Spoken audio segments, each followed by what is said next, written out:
top three concerns is the affordable housing, security for people visiting downtown, and inflation for the cost of food. Buses sometimes they're like pretty late, gets you late or for work or college or whatever. And then sometimes at some places the buses aren't available. Like you have to walk 30 minutes for a bus, and that's a lot.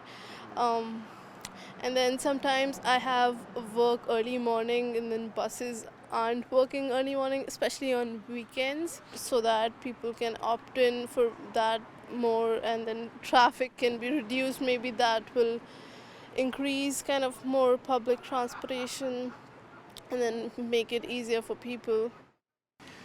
Housing is probably a good thing and help people that are like on drugs and on and homeless. It really can affect you, eh? Sleep deprivation, and that's what the problem is when you're if you're homeless or you've got drug issues. Those things could be addressed, and if they are addressed, and somebody's going to do something about it, one thing at a time. Healthcare, homelessness, climate change. Government interference in real estate has been a huge, huge issue. Government should have no place in, telling people what they can and can't do with their properties that they own.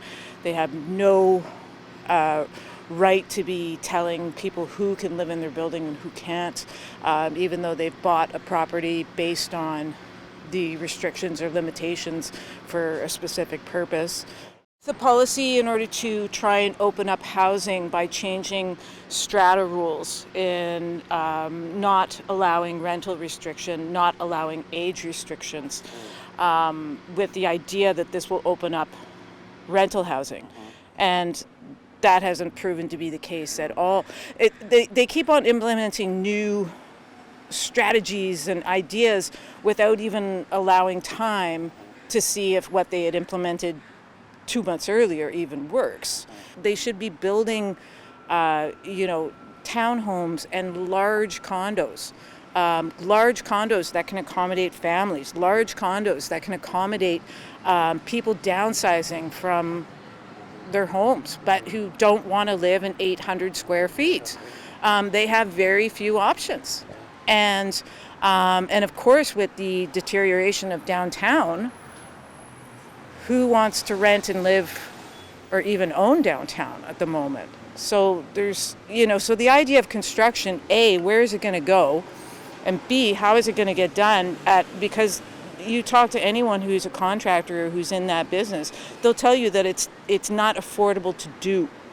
They are not going to be able to make money. And the continuous roadblocks that both the NDP government but also City Council here in Victoria put up with developers in the requirements that they think a property should have are completely tone deaf to what is actually needed. My top three concerns about the upcoming election. Number one, everyone having a doctor. Number two, mental health and wellness for all the people that don't have a home. And number three, common sense. I think that's a big issue. Common sense, doing things that are right, the right thing to do. And I think politicians have to work together to do the right thing. And I think it's a mindset shift. They got to listen to their constituents and do the right thing. Vote.